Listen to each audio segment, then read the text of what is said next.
Sexta-feira, 12 de julho de 2024. Sejam muito bem-vindos a mais um dia na graça de Deus. O nosso super abraço de aniversário vai para Michele, ouvinte de Campo Largo, aqui no Paraná. Parabéns e que Deus te abençoe. Este podcast é um oferecimento. Cartório Fujiwara. Desde 1949, prestando os melhores serviços em Londrina e região. Conte com a gente! Hotel Eldorado Flat. A sua hospedagem na principal avenida de Contagem, Minas Gerais. Passando por aqui, fique com a gente! Os contatos dos nossos apoiadores estão na descrição deste podcast. Hoje, na Enciclopédia Bíblica, vamos falar do ano agrícola. Vamos lá?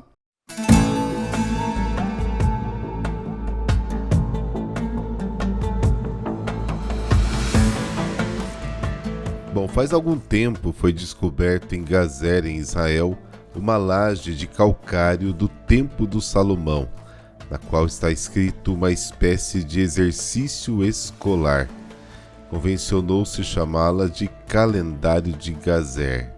2 meses são colheita de azeitonas, 2 meses são semeadura de cereais, 2 meses são a última semeadura.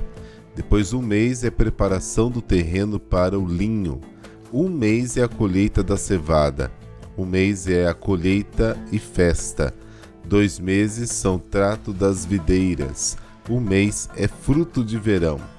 Então, nós temos aqui um resumo do ano agrícola. Comecemos pela colheita das azeitonas.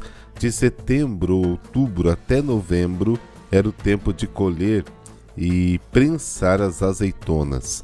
As oliveiras resistem a longos períodos de seca e crescem até em solo muito pedregoso. Levam 2 anos para produzir e, como os frutos amadurecem lentamente, o agricultor podia colhê-los quando tinha tempo. As azeitonas eram transportadas em cestas e despejadas em barricas ou tinas, onde, nos tempos mais antigos, o óleo era espremido, pisando as azeitonas com os pés ou amassando-as com um pilão. Mais tarde foi introduzido o uso do moinho. As azeitonas eram colocadas sobre uma pedra redonda acanalada, sobre a qual se girava outra pedra por meio de uma trave. Depois, a polpa era espremida com pesos. Foram encontradas grandes prensas de azeitonas do tempo de Davi. Era uma trave que espremia os frutos. A extremidade superior tinha pesos, enquanto a inferior era fixa num furo na parede. O azeite escorria para dentro de tinas de pedra, onde ficava algum tempo até sedimentar e clarear. Falamos também da aradura e semeadura, arar e semear. Em outubro, novembro, começavam a cair as preciosas primeiras chuvas, depois da grande seca de verão. Desde então até janeiro era a época de arar e semear. O arado geralmente era simples estaca de madeira com cabo e ponta de ferro, bronze antes de Davi. Era preso a uma canga puxada por 1 ou 2 bois. O lavrador segurava o arado com uma mão e com a outra espertava os animais com uma vara. Sendo leve, o arado podia ser facilmente erguido por cima de pedras maiores. O sulco aberto era de 8 a 10 centímetros de profundidade. As sementes eram semeadas à mão. Às vezes se usava novamente o arado para cobri-las com a terra. Ocasionalmente puxavam-se galhos sobre a terra arada para gradeá-la. Usava-se também enxadas para capina. Plantação tardia, de janeiro a março caíam as chuvas de inverno e a semeadura continuava, agora com painço, ervilha, lentilha, melão e pepino. E também tínhamos a colheita do linho e dos cereais. Em março a abril vinham as últimas chuvas que faziam amadurecer os cereais e permitiam começar a colheita. Primeiro se ceifava o linho entre março e abril. A planta era cortada com enxada perto do solo, porque era exposta para secar e finalmente transformada em fios para vestimentas de linho. Em abril, maio e junho era a vez da cevada e do trigo. As hastes eram cortadas com foices, uma espécie de lâmina recurvada de ferro, cobre com pequeno cabo de madeira, amarradas em feixes e carregadas sobre jumentos e carroças até a eira. Parece que esta era de propriedade comum e constituía um centro de vida na aldeia neste período do ano. Geralmente se tratava de saliência rochosa ou de terreno coberto de argila situado em lugar bem ventilado, fora da aldeia. Colocavam-se pedras ao redor da área onde se espalhavam os feixes até a altura de mais ou menos 30 centímetros. Debulhava-se batendo os feixes contra uma vara ou fazendo-os pisar por animais, ou ainda arrastando sobre eles uma espécie de grade que consistia de simples eixo, ou um eixo com rodas de pontas de ferro ou pedra. Hastes e espigas eram assim trituradas, liberando os trigos, os grãos. E depois limpavam-se os cereais, atirando-os para o ar com forcado ou pá de madeira. A palha voava e era usada no inverno para alimentar o gado, e o grão mais pesado caía na eira. Os cereais, provavelmente peneirados, eram guardados em grandes recipientes de cerâmica ou em cisternas secas, chamados silos, escavados no chão ou em celeiros. Parece terem existido grandes silos nacionais e nesse período o agricultor pagava seu imposto de renda e as dívidas com cereais. E é isso aí, gente, que bacana, né? Sabe que muitas coisas que a gente falou hoje aqui dos tempos antigos lá de Israel, até pouco tempo era uma atividade, inclusive aqui do Brasil. Minha mãe conta, como o feijão, por exemplo, como se tirava a palha do feijão na peneira, jogando para o alto, e o vento tirando a palha e o grão caía na peneira. Então parece que muita coisa que eu li aqui, trouxe para vocês, são coisas que ainda acontecem ou aconteceram há pouco tempo. Se você sabe de alguma coisa disso, deixa aí nos comentários, tá bom? E é isso aí, semana que vem vamos falar das uvas.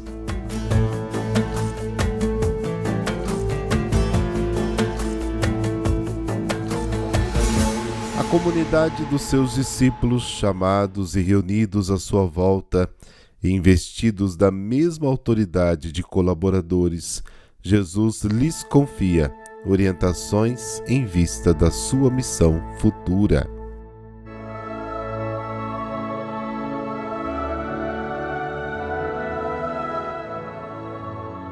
Pelo sinal da Santa Cruz, livrai-nos Deus, nosso Senhor, dos nossos inimigos. Recebei, ó Deus Todo-Poderoso, o louvor desta manhã, e concedei que no céu, unidos a vossos santos, cantemos eternamente com maior entusiasmo a vossa grande glória.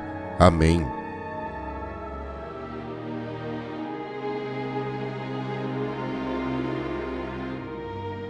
Mateus capítulo 10, versículos de 16 a 23. O Senhor esteja convosco. Ele está no meio de nós. Proclamação do Evangelho de Jesus Cristo segundo Mateus. Glória a vós, Senhor.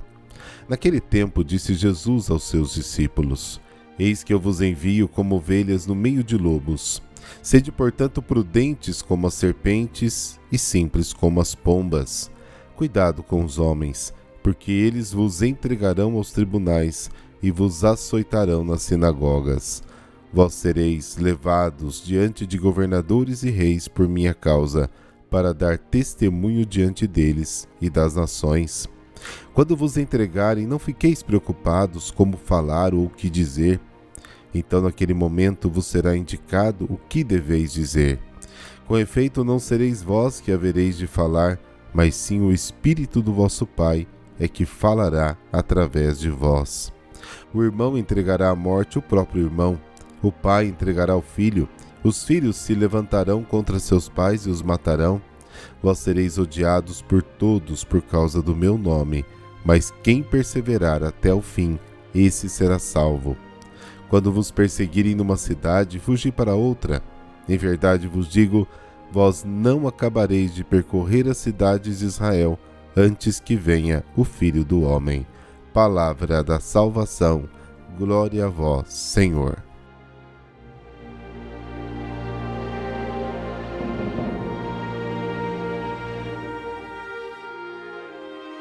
Esta parte do discurso é introduzida por duas metáforas que ilustram a situação perigosa dos discípulos enviados em missão. Só um milagre pode fazer as ovelhas sobreviverem entre os lobos. E a este respeito merece ser lembrada uma declaração de Tanhuma Toledot, que ele dizia o seguinte: algo grande acontece às ovelhas, Israel, que sobrevivem entre 70 lobos, os 70 povos do mundo. Gênesis capítulo 10. Grande é o pastor que salva e cuida delas. As palavras "eu te envio", colocadas no início do texto, querem realçar precisamente este aspecto de proteção por parte de Jesus, o bom pastor. Mas ao mesmo tempo que confia sua proteção divina, é necessário um comportamento humano que leve em conta o perigo da situação. Uma coisa não exclui absolutamente a outra. O discípulo em perigo deve comportar-se de tal maneira que se manifeste a sua confiança na proteção divina e no bom uso das qualidades que Deus lhe deu. Qualquer que seja o significado particular atribuído à astúcia das serpentes e à simplicidade das pombas, a atitude de confiança em Deus e a de consideração nas relações humanas estão ligadas. A serpente é o símbolo da astúcia, Gênesis capítulo 3. A pomba é o símbolo da fraqueza, Cântico dos Cânticos capítulo 5. No Midrash do Cântico dos Cânticos nós lemos o seguinte: referindo-se aos israelitas, Deus disse: comigo eles são simples como pombas, mas entre os homens do mundo são astutos como serpentes. A fidelidade a Cristo coloca também os discípulos em conflito com seus familiares e conterrâneos que não querem aceitar o anúncio do Evangelho. Sereis odiados de todos os lados por causa do meu nome. O discípulo, quando perseguido, deve perseverar até o fim. Não há alternativa para ser salvo. O Evangelho envolve tempo integral e para sempre. A perseguição faz parte da história da salvação. É o caminho da cruz que continua. O mundo odiava Cristo e continua a odiá-lo nos seus discípulos. O motivo do ódio é sempre o mesmo, por minha causa. O mundo odeia os discípulos de Cristo, porque com a sua existência eles questionam este mundo, perturbam, contestam. A perseguição é uma oportunidade magnífica para dar testemunho de Cristo diante de todos. Jesus não promete sucesso e prestígio aos seus missionários, mas lhes promete um destino de sofrimento e perseguição. Não devem se preocupar com a agressão, mas esperar e confiar na ação de Deus. O discípulo é chamado a percorrer o caminho do testemunho no sofrimento, tendo como modelo Jesus, o crucificado, ressuscitado. O versículo 23 promete a consolação e o conforto da vinda do Filho do Homem. Ele mesmo cuidará dos seus mensageiros perseguidos.